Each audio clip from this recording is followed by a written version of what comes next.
One America's Trey Yingst is at the White House, and we want to bring him in to preview this event.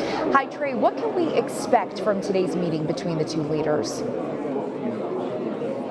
That's right, another major meeting for the Trump administration today here in the East Room of the White House. Now, following this joint press conference, both the Israeli Prime Minister Benjamin Netanyahu and President Donald Trump will hold bilateral meetings to discuss a wide range of topics. Obviously, a lot of news coming out of the White House today. You might remember back in September, the United States putting forth a $38 billion deal with the Israelis over the next decade when it comes to military aid. So a strong relationship in the past for the Israelis and the U.S. government, so we can expect to see more conversations about that here today at the White House when both the Israeli delegation and the U.S. delegation meet following this joint press conference. Now, a number of other topics are likely to be discussed today. Obviously, during the former Obama administration, Israel and the United States had an extremely close relationship, and we can expect that relationship to continue under the Trump administration. And like I said today, one of the major topics to be discussed during these bilateral meetings is where the U.S. embassy will end up in Israel. Currently, it resides in Tel Aviv. There's been a lot of talk here at the White House and in Washington about moving the embassy over to Jerusalem, but there's also been some controversy on the ground there, whether or not this would create chaos or any sort of conflict in the region. So that will be a major discussion point today. Also, the idea of a two-state solution.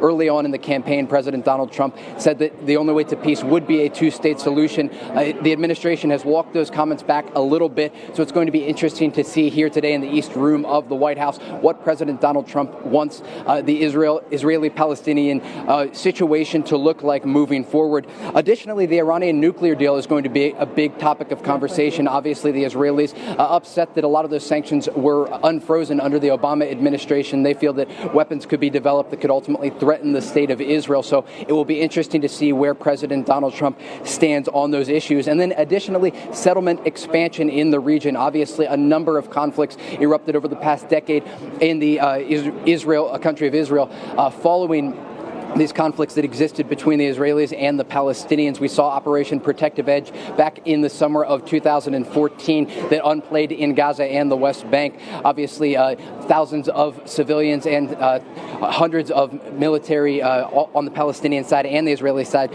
being killed. So ultimately, President Donald Trump is going to want to put forth a plan that resolves peace in the Middle East. He wants to look for peace. So he's going to be looking to see where he can meet with the Israelis and where he can meet with the Palestinians to come to some common ground. We heard today that the current sitting CIA director, Mike Pompeo, actually met with the Palestinian leadership earlier this week in Ramallah. So it will be interesting to see if that is brought up today.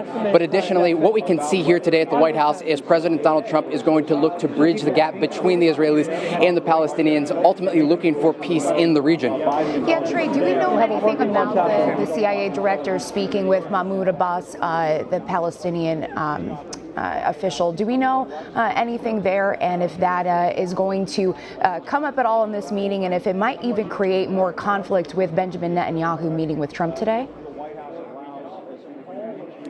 So I think it may create a little bit of tension between the two leaders. Obviously, Prime Minister Netanyahu is going to be pushing for that one-state solution representing Israel. Well, obviously, the Palestinian leadership and authority in Ramallah and the West Bank and Gaza as well are going to be pushing for a two-state solution, both leaders claiming ownership to the respective land. Mr. Trump is going to have a difficult situation moving forward where he's going to have to make sure he keeps both the Israelis and the Palestinians happy. Like I said, back in 2014, the major topic of conversation was settlement expansion into the West Bank. So I think we don't know much about that conversation that occurred between the CIA director, Mike Pompeo, and Palestinian leadership in Ramallah. But what we can expect to see moving forward is President Donald Trump looking to bring both parties to the table, no matter if it's a one-state solution or a two-state solution. Ultimately, President Donald Trump is going to have to bring both sides to the table to come to some common ground here to reduce the number of casualties that have occurred over the past decade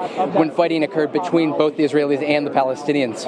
Now, do you have any insight on the general feeling with Congress about maybe changing from an Obama administration two-state solution to now potentially going to more of a one-state solution, or this ultimate deal that the president has been talking about? So look, I think the main objective, the main goal for the Trump administration is going to be keeping Israel as their ally in the region. Obviously, a major player in U.S. security in the Middle East, has been a long friend of the United States for many, many years.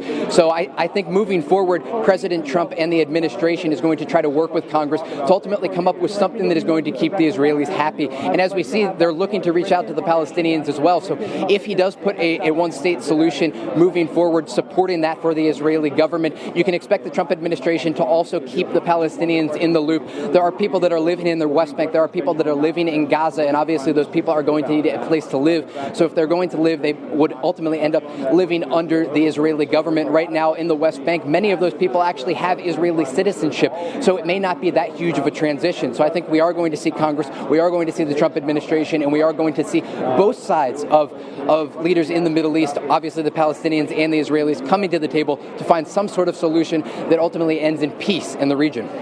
All right, Trey Yingst, thank you very much. We look forward to seeing this press conference between the president and the prime minister of Israel, and then speaking with you a little later on exactly what was talked about.